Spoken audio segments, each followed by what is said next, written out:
Hello students, welcome back to my YouTube channel professor Shubham Tiwari, जहां पे start हो रही है हमारी TY BAF class semester 6 and master degree means MCom वाले बच्चों का सेम 1 में कॉस्ट अकाउंटिंग का टॉपिक है। बहुत ही important topics TY BAF level के पॉइंट ऑफ व्यू से एंड मास्टर डिग्री के पॉइंट ऑफ व्यू से, क्योंकि दोनों क्लास की अगर मैं बात करूं 15 मार्क्स का बहुत ही इंपॉर्टेंट क्वेश्चंस हर ईयर में बना है। और जो मैंने क्वेश्चंस यहाँ पे सेटअप किए हैं अपने नोट्स में, उसमें कंप्लीट प्रीवियस ईयर में मैंने सेट किया है TY BAF level and master degree का लेवल। टॉपिक का नाम है हमारा स्टैंडर्ड कॉस्टिंग। आज कंप्लीट एक बेसिक पार्ट हम लोग बात करेंगे भाई स्टैंडर्ड कॉस्टिंग क्या होता है एंड उसके details practical point of view से हमारे कॉन्सेप्ट क्या है। एंड कल से हमारी क्लास स्टार्ट हो जाएगी प्रैक्टिकल क्वेश्चन की। तो चलिए स्टार्ट करते हैं आज की क्लास।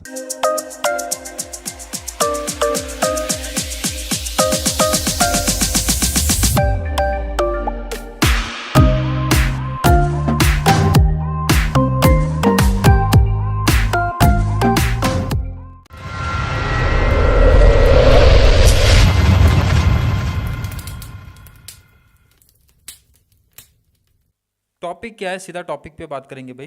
टॉपिक क्या है हमारा, स्टैंडर्ड कॉस्टिंग। टॉपिक क्या है, स्टैंडर्ड कॉस्टिंग।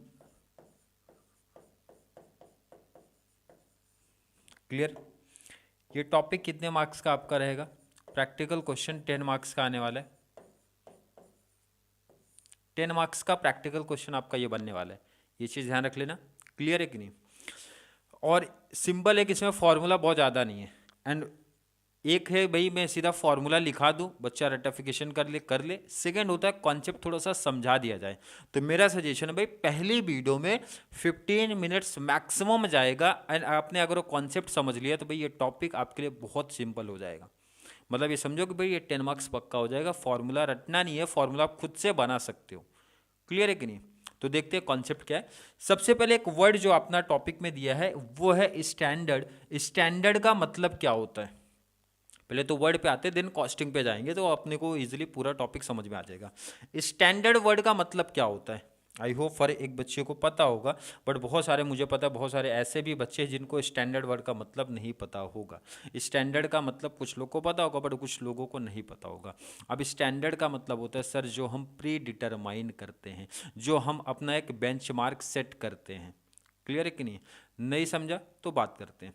अब देखो ना, जैसे हमने बात किया भाई, हर एक बच्चा जो ठीक बच्चे मीन्स टॉपर्स होते हैं वो पहले से सोच के रखते हैं सर कि जो हमारा सीए कॉस्ट अकाउंटिंग है ना वो 40 दिन में खत्म करना है। ध्यान से समझना, इधर ध्यान से समझना, हर एक चीज का आप समझ सकते हो। पहले स्टैंडर्ड वर्ड का मतलब समझा रहा हूं। उन्होंने सोचा भाई जो हमारी कॉस्ट अकाउंटिंग है सेम 6 का 40 डेज में कंप्लीट करना है, ऐसा उन्होंने अपने अकॉर्डिंग सोचा है, एक स्टैंडर्ड सेटअप किया है।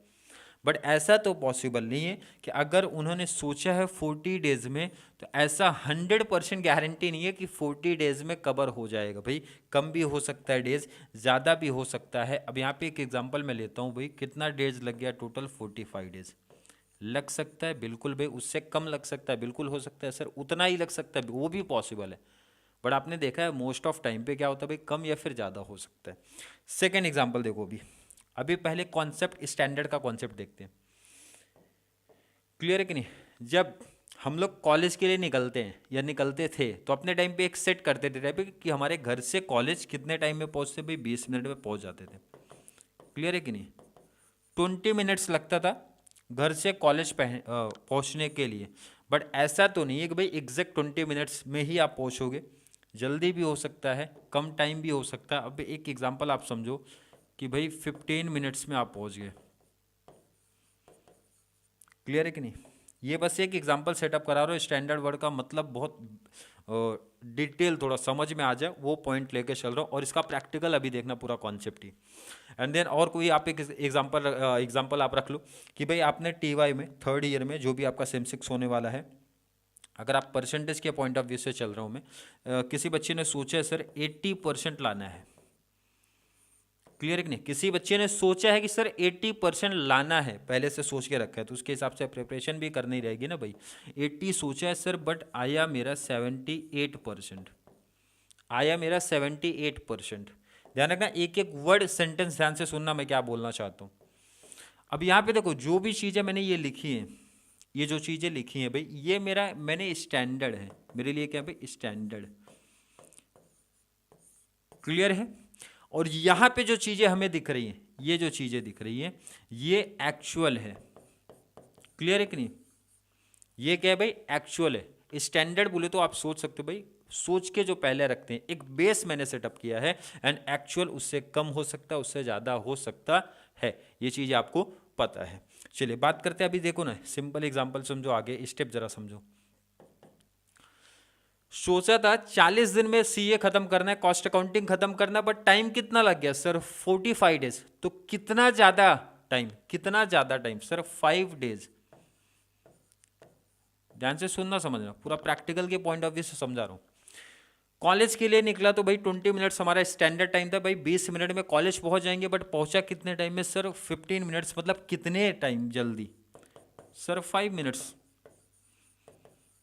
क्लियर है कि नहीं? दिख रहा है सामने? 80% लाना था सर, 78 आया है, तो कितना कम आ गया भाई? 2%। अब मैं आपसे ये पूछूं, देखो हर एक बच्चे को ये तो समझ में आ गया सर कि ये हमारा स्टैंडर्ड है एंड ये हमारा एक्चुअल है। ये जो आपने निकाला 5 डेज 5 मिनट्स या फिर 2%, ये क्या है आपका? ये कोई बच्चा बताओ भाई, ये क्या है आपका? ये जो आपने निकाला है, ये चीज़ क्या है? तो बच्चा बोल रहा है सर डिफरेंस है। मैंने पूछा किसके बीच में डिफरेंस है? बच्चा बता रहे सर स्टैंडर्ड एंड एक्चुअल के बीच में डिफरेंस है।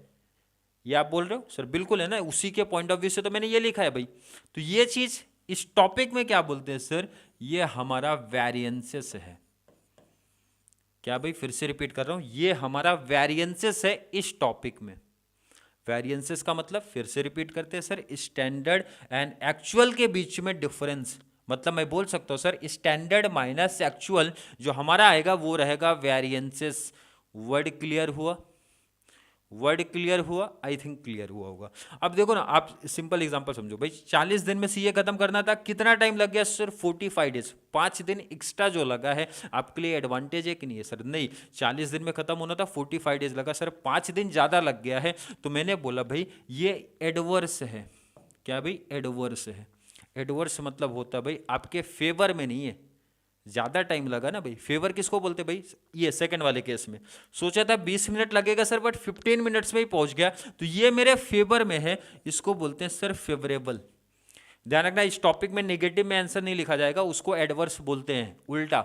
मतलब जो हमारा जो स्टैंडर्ड से ज़्यादा एक्चुअल हो जाएगा तो वो हमारा एडवर्स बन जाएगा। एंड जब हम कम टाइम में, भाई सोचा था 20 मिनट में, पहुंच गया 15 मिनट, तो वो हमारे फेवर में है, इट मीन्स वो हमारा फेवरेबल हो जाता है। अगर मैं आपसे पूछूं भाई एडवर्स एंड फेवरेबल का कॉन्सेप्ट समझा है क्या? आई थिंक समझा होगा।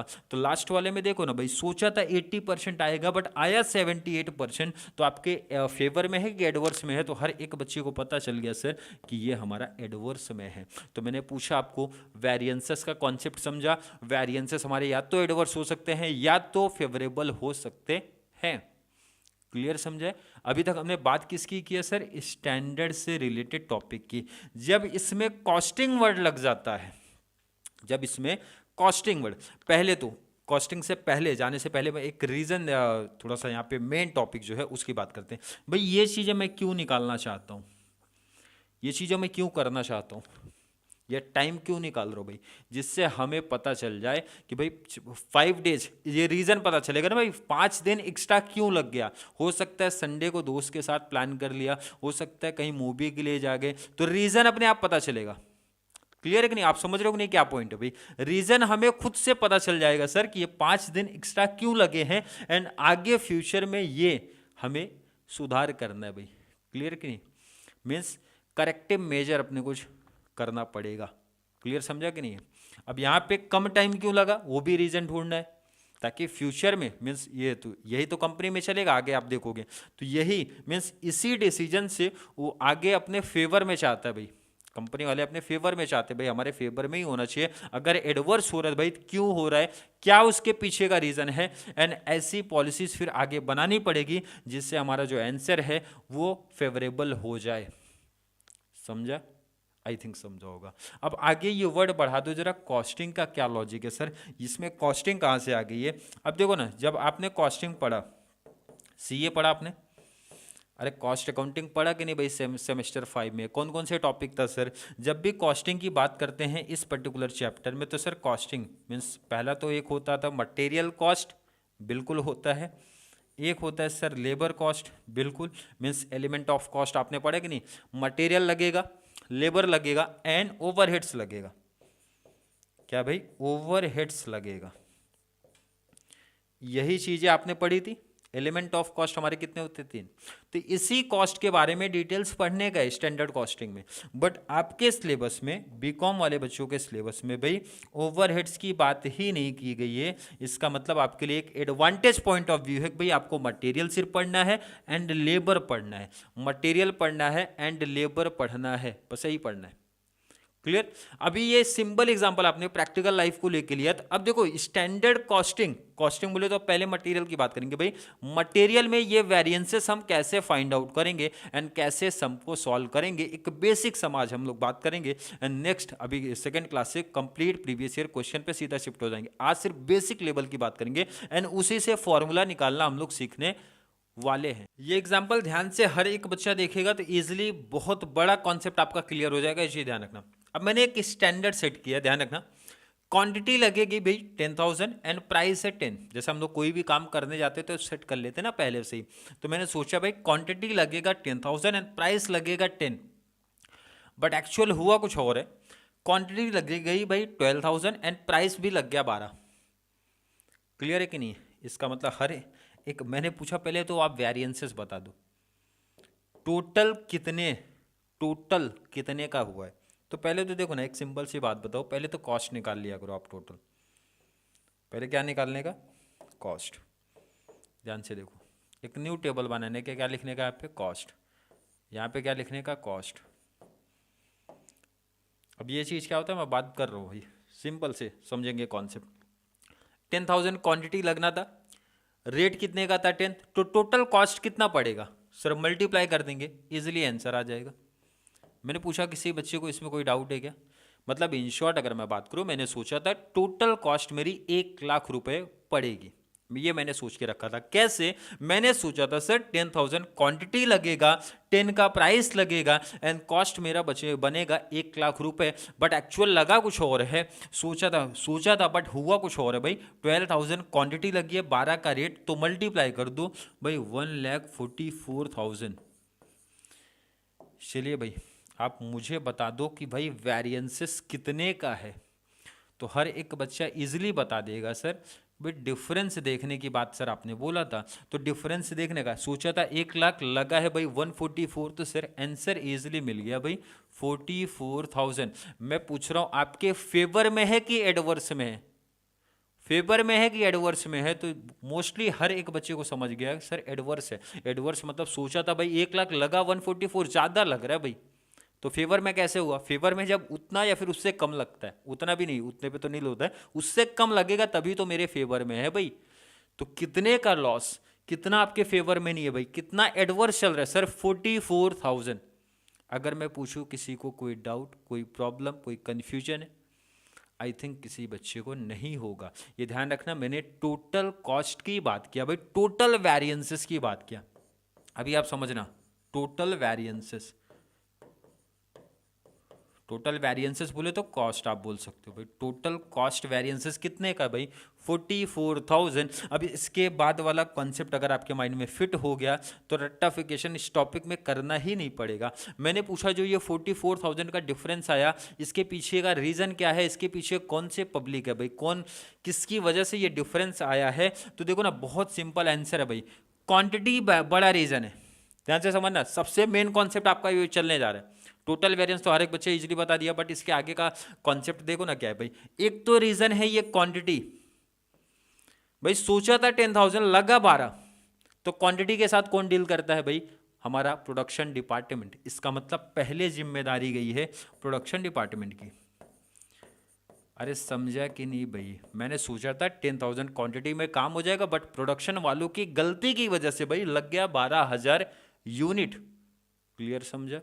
सेकेंड रीजन यहां भी आ रहा है भाई, प्राइस मैंने सोचा था 10 बट लगा है 12। मतलब सेकेंड रीजन कौन है भाई? सेकेंड रीजन सर है प्राइस।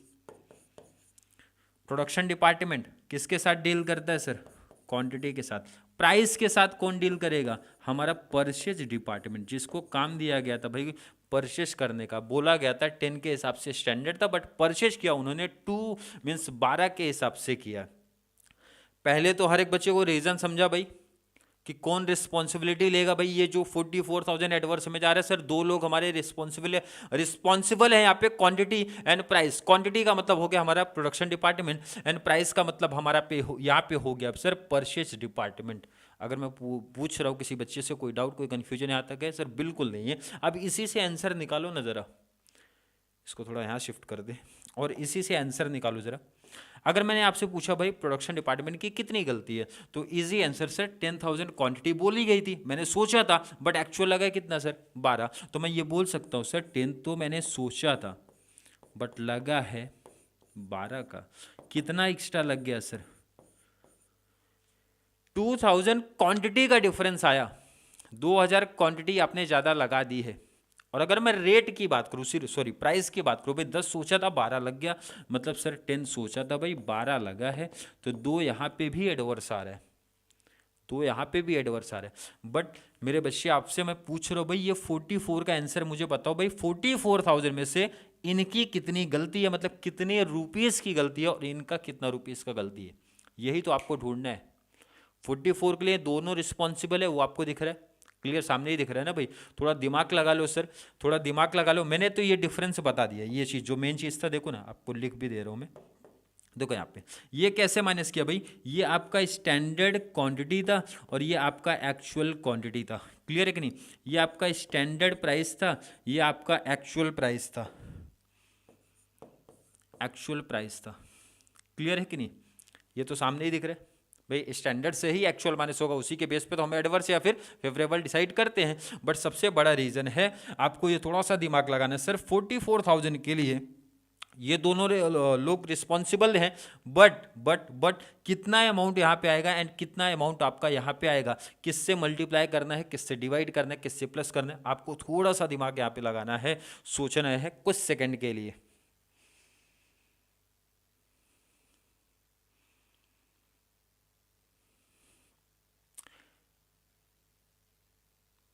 चलिए, आई थिंक कुछ बच्चों का दिमाग चला बट कुछ बच्चों का दिमाग बिल्कुल नहीं चल रहा है। अब ध्यान से देखो ना, बहुत सिंपल आंसर है। क्वांटिटी बोले तो प्रोडक्शन डिपार्टमेंट बोल रहा भाई मैं रिस्पॉन्सिबल लेता हूँ, मीन्स मेरी गारंटी, मीन्स मैंने रिस्पॉन्सिबिलिटी लिया है भाई, 2000 मेरी गलती है।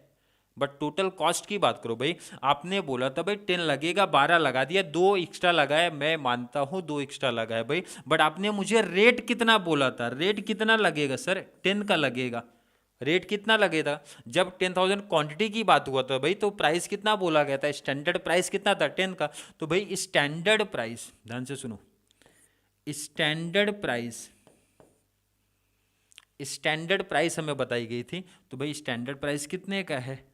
10 का। इसका मतलब 20,000 की रिस्पॉन्सिबिलिटी प्रोडक्शन डिपार्टमेंट ले रहा है, मीन्स क्वांटिटी वाले ले रहे हैं।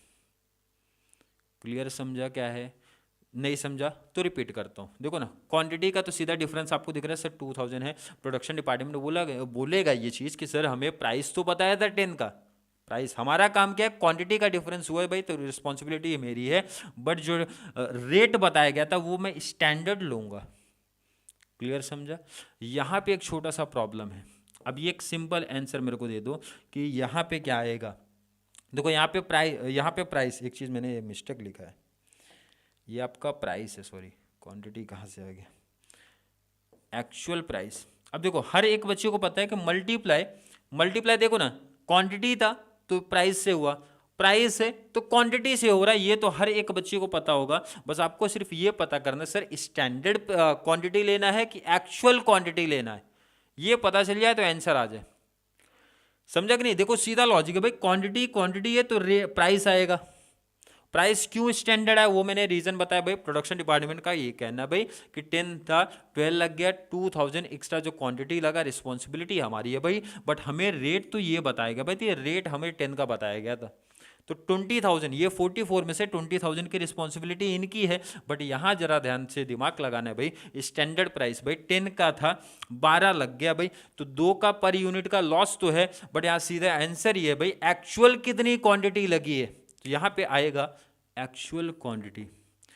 स्टैंडर्ड, कुछ बच्चों के माइंड में आ रहा होगा सर स्टैंडर्ड, ये भी तो ये रीजन दे सकते हैं सर 10 था 12 का लगा, बट हमें तो 10 लगाया गया था। नहीं, एक्चुअल लगा कितना है भाई, एक्चुअल क्वांटिटी, तभी तो डिफरेंस पता चलेगा भाई। 2 का डिफरेंस आ रहा है ठीक है, बट टोटल क्वांटिटी कितनी परचेस की गई है वो ध्यान दो इधर पे। तो जब मैं इसको मल्टीप्लाई करता हूं, एक्चुअल क्वांटिटी मेरी कितनी है, एक्चुअल क्वांटिटी कितना है, मल्टीप्लाई कर दो भाई 24,000, एडवर्स आएगा, एडवर्स आएगा। क्यों एडवर्स सर, सामने देखो ना भाई 10 बोला था 12 लग गया, 2 का एडवर्स तो यही दिख रहा है, मल्टीप्लाई करके फाइनल आंसर भी एडवर्स, और यहाँ पे भी 10 बोला था 12 का लग गया तो भाई एडवर्स। दोनों को ऐड कर लो, ऐड क्यों, एडवर्स एडवर्स, माइनस में तो ऐड ही होगा। 20,000 प्लस 24,000 मिल गया 44,000। इसका मतलब है हमारा जो प्रोडक्शन डिपार्टमेंट है वो 20,000 का रिस्पॉन्सिबल है, हमारा जो परचेज डिपार्टमेंट है 24,000 के लिए रिस्पॉन्सिबल है। तो दोनों मिला के बन जाएंगे, यहाँ पे कॉस्ट सामने दिख रहा है। क्लियर, समझ में आया क्या? अगर समझ में आया तो देखो ना, सिंपल वे में फॉर्मूला बना लो। सबसे पहला जो सबसे पहले आपने निकाला उसको हम लोग बोलते हैं material cost variances. Material cost variances, अगर मैं आपसे पूछूं भाई ये आपने निकाला कैसे 44,000, तो कोई भी बच्चा बताएगा सर ये standard cost minus actual cost किया। मैंने बोला कोई प्रॉब्लम नहीं भाई, standard cost minus actual cost. किसी बच्चे को कोई डाउट है क्या? किसी बच्चे को मैं पूछ रहा हूँ, कोई डाउट कोई कन्फ्यूजन है क्या? अगर मैं किसी बच्चे से पूछूं सर स्टैंडर्ड कॉस्ट मेरे बच्चे आपने कहाँ से निकाला, ये कहाँ से आया आपके पास, तो आप बोलोगे सर क्वांटिटी इनटू प्राइस। इसका मतलब है इसको मैं बोल सकता हूँ भाई standard quantity into standard price करूँगा तभी मुझे स्टैंडर्ड कॉस्ट मिलेगा। क्लियर है कि नहीं? अगर मैं आपसे पूछूं एक्चुअल कॉस्ट, ये आपने कैसे निकाला सर, मल्टीप्लाई करके। कौन सा मल्टीप्लाई, एक्चुअल क्वांटिटी का एक्चुअल प्राइस के साथ में, इसका मतलब है actual quantity into actual price. किसी को कोई डाउट लग रहा है क्या? मतलब आप चाहे ये फॉर्मूला अप्लाई कर दो चाहे ये फॉर्मूला अप्लाई कर दो, दोनों में से कोई भी अप्लाई करो, बात तो वही भाई। मैंने बोला दोनों का मल्टीप्लाई करोगे क्या मिलेगा, स्टैंडर्ड कॉस्ट, दोनों का मल्टीप्लाई करोगे क्या मिलेगा, एक्चुअल कॉस्ट। यही तो फॉर्मूला है अपना। नेक्स्ट आ जाओ भाई, ये क्वांटिटी की बात कर लो। नेक्स्ट आओ, पहला हो गया, सेकंड मटेरियल क्वांटिटी, क्वांटिटी को ही यूसेज बोलते हैं, वेरिएंसेस। क्लियर है? ये आपने कैसे निकाला sir, standard quantity minus actual quantity. वैसे भी देखो मैं थोड़ा सा ट्रिक भी आपको सिखा देता हूँ कैसे ध्यान में रखना है। देखो ना सिंपल सा, जब भी मैं क्वांटिटी की बात करूंगा, जब भी मैं यूसेज की बात करूंगा, इसका मतलब क्वांटिटी है सर, हमेशा स्टैंडर्ड आगे रहेगा माइनस एक्चुअल रहेगा। एक चीज तो आप समझ लो, बहुत सीधा लॉजिक है भाई। क्वांटिटी की बात होगी तो क्वांटिटी माइनस क्वांटिटी हो जाएगा into standard price. Standard price ध्यान में रखना, बहुत सिंपल सा लॉजिक है भाई। क्वांटिटी बोले तो प्रोडक्शन डिपार्टमेंट, ध्यान रखना प्रोडक्शन डिपार्टमेंट कभी भी स्टैंडर्ड रेट के पॉइंट ऑफ व्यू से चलते हैं, क्योंकि उनका सिंपल लॉजिक है भाई हमारा क्वांटिटी में डिफरेंस है बट हमें प्राइस जो बताया गया था उसके पॉइंट ऑफ व्यू से चलेंगे। ये चीज़ माइंड में रख लेना, यही बच्चे मिस्टेक करते हैं, कन्फ्यूजन में बार बार रहते हैं सर कि यहाँ एक्चुअल आएगा कि स्टैंडर्ड आएगा। 2 हो गया, थर्ड ये फॉर्मूला नोट करो इसको पहले आप, अगर कोई बच्चा नोट करना चाहता है तो नोट कर लो इसको। चलिए नोट कर लिया तो थर्ड फॉर्मूला भी बना देते हैं। फॉर्मूला नंबर थर्ड कौन सा है भाई, material price variances. Material price variances, clear है कि नहीं? तो प्राइस वेरिएंसेस कैसे आपने निकाला, देखो यहाँ पे लॉजिक, वहां देखने अभी नहीं, यहाँ देखो प्राइस की बात किया, standard price minus actual price. अगर मैं पूछूं किसी को इसमें डाउट है, बिल्कुल नहीं। जब भी प्राइस की बात किया स्टैंडर्ड हमेशा आगे होता है, एक्चुअल हमेशा पीछे रहेगा। प्राइस है तो भाई प्राइस लिख देने का, मल्टीप्लाई, यहाँ पे स्टैंडर्ड प्राइस था तो यहाँ पे एक्चुअल क्वांटिटी आएगा। देखो ना, क्वांटिटी के केस में प्राइस आता है, प्राइस के केस में क्वांटिटी आती है। बस सिंपल सा कॉन्सेप्ट है भाई, ये 3 फॉर्मूला आपके सिलेबस में है, तीनों क्लियर है। और एक वेरिफिकेशन का भी कॉन्सेप्ट है, मैंने बताया ये दोनों को ऐड करोगे ना भाई कॉस्ट आ जाएगा, क्योंकि यही तो काम हमने किया था भाई। कॉस्ट के पीछे 2 रीजन है, दोनों को प्लस किया, थर्ड निकाल लिया, तो ये हमारा वेरिफिकेशन का पार्ट है। अब इसी फॉर्मूले में वैल्यू पुट करके आंसर निकालो, जो मैंने इस पैटर्न में सॉल्व किया भाई, तो इसको यहाँ पे पुटअप करोगे आंसर आ जाएगा। क्लियर समझा? नोट करो पहले इसको आप। और अगर आपने नोट कर लिया तो एक सम आज की क्लास के लिए, एक बेसिक सा सम मैंने आपको होमवर्क दिया भाई, आपको प्रैक्टिस करना है। क्या क्या निकालना है मैं नोट कर दूं भाई, क्या क्या निकालना है थोड़ा फास्ट। मटेरियल, पहला कौन सा वेरिएंसेस आता है भाई आपको? Cost variances. कौन सा वेरिएंस पूछा जाएगा भाई? Cost variance. सेकेंड कौन सा वेरिएंस पूछा जाता है सर? Material quantity variance. कौन सा वेरिएंस है? Quantity variance. थर्ड कौन सा वेरिएंस है? Material price variance. Material price variance. Formula याद है क्या? जिनको याद नहीं रिपीट कराते हैं क्या है भाई। कॉस्ट में क्या बताया गया भाई? Standard cost minus actual cost. अगर कोई बच्चा पूछेगा सर स्टैंडर्ड कॉस्ट कैसे बनता है, चलो मैं बता देता हूँ भाई। ये आपका आ जाएगा कॉस्ट, यहाँ पे एक टेबल बढ़ा लेने का कॉस्ट, एग्जाम में भी क्लियर है कि नहीं? एग्जाम में भी टेबल बढ़ा लेना। कॉस्ट कैसे निकालोगे आप? सर मल्टीप्लाई करके भाई, 10,000 इंटू 10 कर देने का, कितना आएगा? यहां पे भी मल्टीप्लाई कर देने का, कितना आएगा? 96,000। तो ये तो फेवरेबल चल रहा है सर, सोचा था 1 लाख, लगा 96, तो फेवर में आपके। और फेवर में तो इसके लिए 2 लोग रिस्पॉन्सिबल है भाई, एक तो हमारा प्रोडक्शन डिपार्टमेंट, सेकंड हमारा परचेज डिपार्टमेंट। तो इसका फॉर्मूला क्या था देखो ना, क्वांटिटी की जब बात करते हैं, क्वांटिटी में क्या था भाई? Standard quantity minus actual quantity. यहाँ पे standard price minus actual price. Simple है कि नहीं? प्राइस है तो प्राइस माइनस प्राइस, क्वांटिटी है तो क्वांटिटी माइनस क्वांटिटी। अब कंफ्यूजन है कि सर कहाँ पे, देखो क्वांटिटी है तो यहाँ रेट आएगा, एंड प्राइस है तो यहाँ पे क्वांटिटी आएगा। कन्फ्यूजन एक छोटा सा होता है, सर यहाँ स्टैंडर्ड लिखने का एक्चुअल लिखने का क्या प्रॉब्लम है? तो आपके माइंड में हमेशा प्रोडक्शन डिपार्टमेंट को लेके याद रख लेना, समझ लेना भाई, प्रोडक्शन डिपार्टमेंट हमेशा स्टैंडर्ड लेके चलता है और ये हमेशा एक्चुअल लेके चलता है। ये ध्यान में है, ये समझा है, तो भाई ये कॉन्सेप्ट आपके लिए बहुत आसान होने वाला है, बहुत सिंपल सा होने वाला है। क्लियर? आई होप हर एक बच्चे को आज की क्लास समझ में आई होगी। फिर भी किसी बच्चे को कोई डाउट, कोई कन्फ्यूजन है तो ज़रूर नीचे कमेंट में ऐड कर देना। और सेकंड इन्फॉर्मेशन मैं दे दूं भाई, इसका प्रैक्टिकल के नोट्स रेडी हो चुके हैं, जिन बच्चों को रिक्वायरमेंट होगी भाई मैसेज कर देना, मिल जाएगा। सेकंड है, इसकी जो भी क्लास आने वाली है या फिर मिलेगी, जो भी क्लास 3 क्लास 4 क्लास 5 जो भी हो है, कंप्लीट प्रीवियस ईयर क्वेश्चन की ही मैं बात करूंगा बस, अदर पब्लिकेशन कहीं नहीं। जितने भी ईयर के पेपर मेरे पास हैं इस पर्टिकुलर चैप्टर्स के, उन्हीं की बात कंप्लीट मैं करने वाला हूं, ताकि आपको भी एक आइडिया मिल जाए कि भाई किस पैटर्न में क्लासेस आनेगी, या फिर कितने टाइप ऑफ सम, या फिर किस लेवल के क्वेश्चंस आपके एग्जाम में आपको देखने मिलेंगे। क्लियर है? आई होप हर एक बच्चे का कॉन्सेप्ट यहाँ तक क्लियर होगा। तो चलिए मिलेंगे अगली क्लास में, जहाँ पे बात करेंगे स्टैंडर्ड कॉस्टिंग के पहले मीन्स पहले प्रैक्टिकल क्वेश्चन के बारे में। तब तक के लिए थैंक यू so much।